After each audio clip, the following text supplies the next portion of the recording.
Welcome to the Wisdom Route. Your journey to deeper knowledge and smarter living begins here.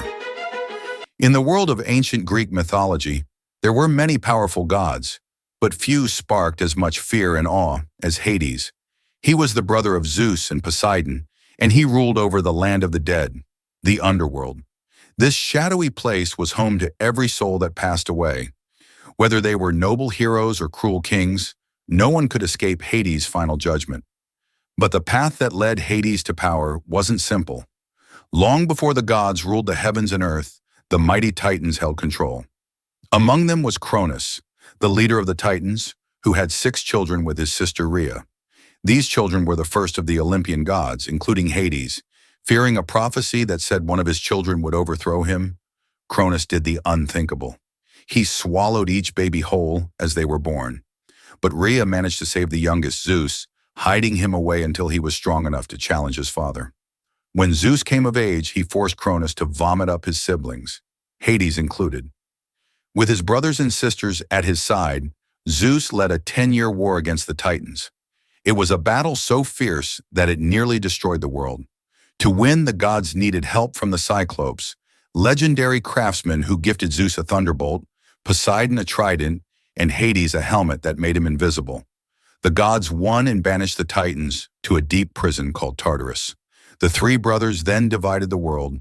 Zeus took the sky, Poseidon ruled the sea, and Hades was given the underworld, the dark place beneath the earth where all souls would go after death. Although Hades ruled the underworld, he didn't control death itself. That task belonged to Thanatos, the spirit who collected souls. Hades rarely left his gloomy realm and wasn't considered one of the gods of Olympus. Most people feared him so much they wouldn't even say his name. Instead, they called him the Unseen One, or the Wealthy One, since he owned all the riches hidden underground. Here's what happened after a person died in Greek belief. Thanatos separated their soul from their body, and Hermes, the messenger god, guided them to the edge of the underworld. There, a mysterious boatman named Charon ferried them across the river Styx, but only those who had a coin buried with them could pay the fare. Those without had to wander the river's edge for 100 years before being allowed to cross. Once across, the soul would pass the gates guarded by Cerberus, the massive 3-headed dog who let no one escape. After that, they reached the court of the underworld, where 3 judges awaited to decide each soul's fate. The judges looked over every choice the person had made in life. Based on their actions, the soul would go down one of 3 paths: the fields of Asphodel, the Elysian Fields, or Tartarus. The fields of Asphodel were for everyday souls, people who hadn't done great good or evil. It was a calm, neutral place where they could rest. After 1,000 years, they would drink from the river Lethe, forget their past life, and be reborn into the world, starting a new life in a never-ending cycle. Those who had lived with honor and bravery, like heroes or those favored by the gods, would be sent to the Elysian Fields, a paradise filled with joy, music, and feasts. There they could relax forever or choose to return to Earth if they wanted. An even greater reward awaited the very best of them, like Achilles and Helen of Troy, on the Isle of the Blessed, a place of eternal peace. But for those who had committed great crimes or disrespected the gods, there was Tartarus, a burning pit of torment deep in the underworld. This is where the worst punishments were carried out, often by Hades himself. For example, a prince who tricked others was forced to endlessly braid a rope made of straw, while a donkey ate it faster than he could finish. A group of sisters who murdered their husbands were doomed to fill a leaking tub for all eternity.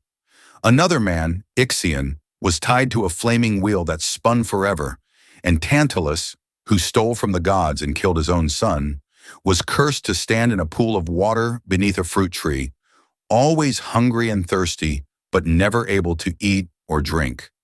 The most famous punishment of all belonged to Sisyphus, who cheated death more than once. For that, he was made to push a huge boulder up a steep hill, only for it to roll back down every time he got close to the top, over and over for eternity. But even Hades had his limits. There was one crime worse than murder in the underworld: neglecting your online safety. Yes, really, it's ad time. Even the gods couldn't hack into NordVPN's ultimate security. It protects your devices, secures your passwords, blocks annoying ads, and helps you browse safely, even on public Wi-Fi. If Hades recommends it, it's probably a smart move. Use the link in the description to get an amazing deal and a 30-day money-back guarantee. Back to our story. Though he ruled the underworld, Hades didn't do it alone. The Furies, three relentless spirits, helped him enforce justice, especially in cases of family murder. These fearsome sisters would even haunt the living, driving guilty souls mad. The underworld also had quieter corners, like the fields of mourning, where those who suffered from unreturned love wandered forever. The most famous was Queen Dido of Carthage, who died of heartbreak after the hero Aeneas left her. At the edge of this world was the land of dreams, ruled by Morpheus, the god of dreams. Each night, he and his brothers shaped the dreams of both mortals and gods, offering peaceful visions or chilling nightmares. His name even inspired the drug morphine, which brings sleep and pain relief. Still, the real power in the underworld lay with Hades himself, who lived in a hidden palace surrounded by fire.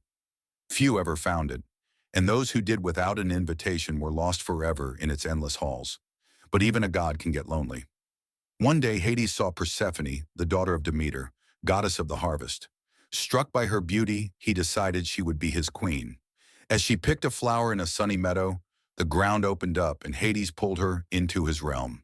When Demeter discovered her daughter was gone, she was devastated. She searched for her tirelessly, and when she found out what had happened, she fell into despair. Without her, the earth grew cold and barren. No crops could grow. Humanity was on the brink of starvation. Zeus, seeing the disaster, demanded that Hades return Persephone. Hades agreed, but not before giving her a pomegranate seed to eat. In doing so, she was tied to the underworld forever. So a deal was made. Persephone would spend 9 months each year with her mother, bringing life and spring to the world. But for the other 3 months, she would return to Hades, and winter would fall upon the earth. And that, according to Greek myth, is how the seasons began. Though Persephone was taken against her will, she grew into a powerful queen. Together, she and Hades ruled over the underworld with both firmness and compassion. One day, a musician named Orpheus arrived. His wife, Eurydice, had died from a snake bite on their wedding day. Heartbroken, Orpheus ventured into the underworld, playing such moving music that Charon ferried him for free, and even Cerberus was lulled to sleep. When he reached Hades and Persephone, his song moved them deeply. Hades agreed to let Eurydice return. On one condition, Orpheus must not look back at her until they had fully left the underworld. He agreed. But just as they neared the exit, overcome with joy and doubt, Orpheus turned around, and Eurydice vanished, this time for good. It was a painful lesson in trust and patience, one that echoed throughout Greek myth. And so the realm of Hades remained deep beneath the earth, where heroes, villains, and lost loves all found their final resting place. Music fades out. Thanks for listening.